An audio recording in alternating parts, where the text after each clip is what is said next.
Hotel থেকে বাসায় ফিরছি, বেশ ক্লান্ত হয়। কাঁধে ব্যাগ নিয়ে বাড়ির দোরগোড়ায় পৌঁছালাম। পরিবেশটা কেমন জানি গমগমে ভাব। তখন মধ্য দুপুর প্রায়। কলিং বেল বাজার মাত্র একটা মেয়ে বোধহয় আমার একটু সিনিয়র হবে। আমি ওকে দেখে চমকে গেলাম। আমি ওনাকে জিজ্ঞাসা করে বসলাম, হ্যালো, আপনি কে? আর আমার বাড়িতে বা কি করছেন? উনি একটু মজা করে কথা বলতে শুরু করলো। উনি বললেন ওনার নাম মৌ। আজব তো, বললাম আপনি এখানে কি করছেন? বাবার নাম জিজ্ঞাসলাম। আর আপনি 14 গোষ্ঠীর নাম শোনাচ্ছেন? উনি আমাকে রাগাবে বলে কি কেন জানি আমার সঙ্গে মজা করে কথা বলা শুরু করলো। আমি তোমার বউ, চিনতে পারছো না? আমি এমনিতেই রাগচোটা। আর এসব আউল-ফাউল কথা শুনে আরো মাথা দাউ দাউ করে আগুন জ্বলে উঠল। আপনার মাথা কি ঠিক আছে? আমি হয়তো আরো কি যা-তা বললাম, কিন্তু না।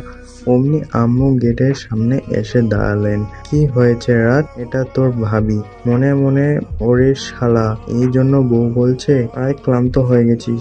হ্যাঁ। ক্লান্ত শরীর নিয়ে রুমে চলে গেলাম। কিছুক্ষণ পর ফ্রেশ হয়ে এলাম। রুমে বসে একটু ফোন হাতে নিয়ে এফবি ট্রাই করছি। হঠাৎ একটি মেয়ে হাসি আমার কানে এসে পৌঁছালো। আমি ভেবে কুল পেলাম না, কার এইটা হাসি। হাসিটা যদি এত সুন্দর হয় তবে ও বা কত সুন্দর হবে। আমার মনে ওটাই নাড়া দিয়ে যাচ্ছে। কে সে?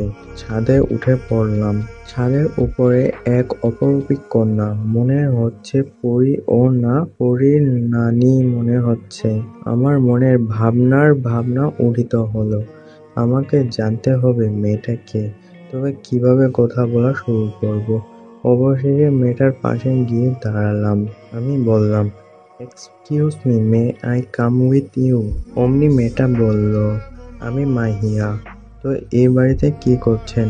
আই মিন, এর আগে তো দেখিনি। আমারও একই প্রশ্ন। আপনি এখানে কি করছেন? মানে আমাদের বাড়িতে আমি থাকবো না তে কে থাকবে? আপনি এখানে কি করছেন? মিথ্যা বলার জায়গা পাচ্ছেন না? এটা আমার দুলাভাইয়ের বাড়ি। আয়ান আমার দুলাভাই, তাই এখানে। আপনার দুলাভাই আমার আপন বড় ভাই, বুঝলেন? চুরি করতে এসে সাধু সাজছেন? ও, পরিচয় দেওয়ার কথাটা তো ভুলেই গেছিলাম। আমি রাজ, রাগী স্বভাবের, সবে কলেজে পড়ুয়া ছাত্র। কারো কাছে স্পেশাল ভাবে রাজ নামে পরিচিত। আর উনি হচ্ছেন মাহিয়া, ভাবির ছোট বোন। সেও সবে কলেজে পড়ুয়া ছাত্রসা বলা যায়, তবে পরীর ন্যায় নয়। আর যাকে এতক্ষণ ভাবি বলছিলাম, উনি হচ্ছেন মৌ। আমাকে ছোট ভাইয়ের মতো ভালোবাসে। আমার ভাইয়া হচ্ছে আরিয়ান। ও, পরিচয় পর্বটা এতটুকুই ছিল। বাকিটা গল্পের সঙ্গে থাকলে অবশ্যই জানতে পারবেন। আমি ভীষণ রেগে মেয়েটাকে কিছু বলতে যাব, অমনি ভাবি ছাদে উঠলো। ছাদে উঠে ভাবি বলল, পরিচয় করে দেওয়ার আগেই পরিচয় হয়ে গেলা? মানে তুমি একে চেনো নাকি? আমার বর? কি এসব যাতা বলছো? আমার দুলাভাইয়ের আপন ছোট ভাই রাজ। আর রাজ, ও হলো আমার ছোট বোন। তোমরা তাড়াতাড়ি নিচে এসো। আমি গেলাম। ভাবি চলে গেল। এটি কেমন জানি লজ্জা লজ্জা ভাব প্রকাশ করছে।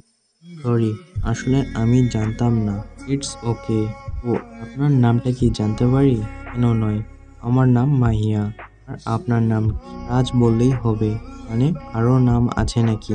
জি, শুধু আবির বললেই হবে। মেয়েটা আমার দিকে হাত বাড়িয়ে দিল। ফ্রেন্ড? নিশ্চয়ই। আমিও ওনার হাতের সাথে হাত মিলিয়ে ফ্রেন্ড হয়ে গেলাম। দিন শেষে ঘনিয়ে এলো রাত। ডিনারটা সেরে রুমে গেলাম, কিন্তু কিছু ভালো লাগছে না। তাই ভাবলাম ছাদে উঠা যাক। সিঁড়ি বেয়ে ছাদে উঠতে যাব, অমনি মাহিয়াও দেখলাম ছাদে। আমি একটু ভাবলাম মাহিয়াও ছাদে যাবে, তো আমি কি যাব? ভাবি যদি নেগেটিভ কিছু ভাবে। তাই আমি সিঁড়ি বেয়ে না উঠে নিজ রুমের দিকে যাচ্ছিলাম। অমনি ভাবি বলল, এই রাজ, কি হলো? আমি একটু অবাকতা প্রকাশ করলাম। কিছুক্ষণ নীরবতা পালন করলাম। রাজ, মাহিয়াকে ছাদে নিয়ে যাও তো। ও আবার অনেক ভয় পায়। আমি মাহিয়ার দিকে এক পলক দেখে যা বুঝলাম, ওর যেন আমাকে স্পেশাল কিছু বলবে। কেউ ওর মুখের দিকে ভালো করে তাকালেই বুঝতে পারতো মনের ভাষাটা। আমি ভাবলাম, আমি শুধু শুধু কি জানি ভাবছিলাম। ভাবি মোটেও নেগেটিভ মাইন্ডের নয়। মাহিয়া, আসেন। আপনি তো আবার নাকি ভীষণ ভয় পান। মাহিয়ার মনের কথাটা বোঝাটা বেশ কষ্টসাধক। কেউ ওর মনের ভাষা বুঝে না বোধহয়। যাই হোক, মাথা নাড়িয়ে ছাদে যেতে প্রস্তুত হলাম। দুজনে পাশাপাশি সিঁড়ি বেয়ে ছাদে উঠে গেলাম। আমি এমনিতে একটু মেয়েদেরকে এড়িয়ে চলি, তো এই মেয়েটার উপরে কেমন জানি একটু অন্য ফিলিংস কাজ করছে। মাহিয়া কিছু সময় নীরবতা পালন করলো, আমার পাশ ঘেঁষে একটু সাইডে দাঁড়ালো। আচ্ছা, আপনি শহরে কেন পড়ালেখা করতে গেলেন? গ্রামের সৌন্দর্য তো বেশ ভালো। ঠিক, গ্রামের সৌন্দর্য দারুণ, তবে আমার ইচ্ছা শহরে পড়ালেখা করার। আমরা আপনি করে কেন বলছি? আমরা তো সেম ক্লাসে পড়ি। সেম মানে? তার মানে আপনিও ইন্টার ফার্স্ট ইয়ারে স্টুডেন্ট? আমিও ইন্টার ফার্স্ট ইয়ারের স্টুডেন্ট। আপনার ভাইয়া বলেছিলেন যে আপনি ফার্স্ট ইয়ারেই পড়েন। আর কোন কলেজে পড়েন? আমি তো আপনাদের এলাকার শাহবাগ কলেজে। ও, যেহেতু আমরা সেম ক্লাসে পড়ি, so may I call you তুমি? আমি বললাম, মেবি কেন, মাস্ট বি নয়। ওকে, তুমি করে বলতে পারেন, বাট আমি আপনি করেই বলবো। আমি মাহিয়ার এসব অ্যাটিটিউডের মানে ঠিক বুঝতে পারলাম না। ওর মনোগভীর হওয়া চায় কিঞ্চিৎ পরিমাণ হলেও ভালোবাসার আভাস প্রকাশ পায়। কেউ আমাদের ওখানে থাকলে হয়তোবা সত্যিটা প্রকাশ পেত। হ্যালো, এই যে, কথা বলছেন না কেন? মাহিয়া আলতো হাসির অভিনয় করলো। ওর মুচকি হাসিটা যেন গগনের এক ফালি চাঁদ। আমি চেয়ে রইলাম। না, এমনিতেই আর কি। আমার মাহিয়াকে ভীষণ ভালো লাগলো, কিন্তু মুখে বলার সাহস জুটলো না। না জানি কি চোর কষে দেয়। রাত প্রায় 10টা বোধহয় হবে। আমরা দুজন গল্প করছি। ছাদের দরজা ঝনঝন শব্দ করার পিছনে ফিরে তাকালাম। আয়ান ভাইয়া আমাদের দিকে আসছে। রাত, এখানে কি করছিস? ওকে কত খুঁজছি না। আয় এদিকে আয়। আমি মন খারাপ করে কোনো কথা বললাম না। রাত, আমি কিন্তু কিছু বলছি। এদিকে আয়। আমি কি করতাম বল? তবুও আমি নিশ্চুপ, মন খারাপ করে দাঁড়িয়ে আছি।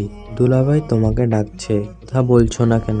মাহিয়া, আপনি বলে দেন আপনার দুলাভাইকে যেন আমার সামনে থেকে চলে যায়, নয়তো খুব খারাপ হয়ে যাবে। রাজ, আমার কথা শুন। মাহিয়া, তুমি নিচে যাও। মাহিয়া সিঁড়ি বেয়ে নিচে নেমে গেল। তোমার সাথে কথা বলার কোনো ইচ্ছে নেই, পারলে সামনে থেকে চলে যাও। আমি তো বড় ভাই, সম্মান দেখাতে শেখ। সবাই সম্মান পাওয়ার যোগ্য নয়। ভাই, আমার কথা শুন। কি শুনবো তোমার কথা? কোনো কথা শোনার নেই। ভাইয়া আমার কাঁধে হাত দিয়ে স্নেহ মাখা কথার আভাস। তোমার কি করার ছিল বল? তুই আসতে পারলি না, আর মেয়ে পক্ষ কি দেরি করতো? সব ঠিকঠাক করে গেছিল, আর তোকে তো 1 সপ্তাহ আগেই ডেকেছিলাম, তুই তো আসলি না। আমি বাধ্য হই তোকে ছাড়া বিয়ে করতে। আমি কি ইচ্ছা করে আসিনি? কোন শালার কি হয়েছিল আর অবরোধ দিয়ে দিল, আর ওই মেয়ে ছাড়া অন্য কোনো মেয়ে পেতা না? আমি আসা অবধি ওয়েট করতা। তুই এখনো আমার উপরে রেগে আছিস? শোন ভাই, রাগ করিস না। আয়ন ভাইয়া আমাকে জড়িয়ে ধরলো, আর সব রাগ চলে গেল। আমিও আয়ন ভাইয়াকে ভালো করে জড়িয়ে ধরলাম। আসলে কারো কোনো দোষ ছিল না। আমাকে 1 সপ্তাহ আগে বাড়িতে ডেকেছিল, আমিও আসার জন্য প্রস্তুত, কিন্তু কোনো কারণে অবরোধ লেগে যায় টানা 2 সপ্তাহ, যার ফলে ভাইয়ার বিয়েতে আসতে পারিনি। অন্য পক্ষ তো আর থেমে থাকবে না, তাই গোছালো ভাবেই ভাইয়ার বিয়েটি হয়েছিল। আয়ন ভাইয়া ও আমি সিঁড়ি বেয়ে নিচে চলে আসলাম। অনেক রাত হয়েছে, তাই রুমে গেলাম ঘুমাতে।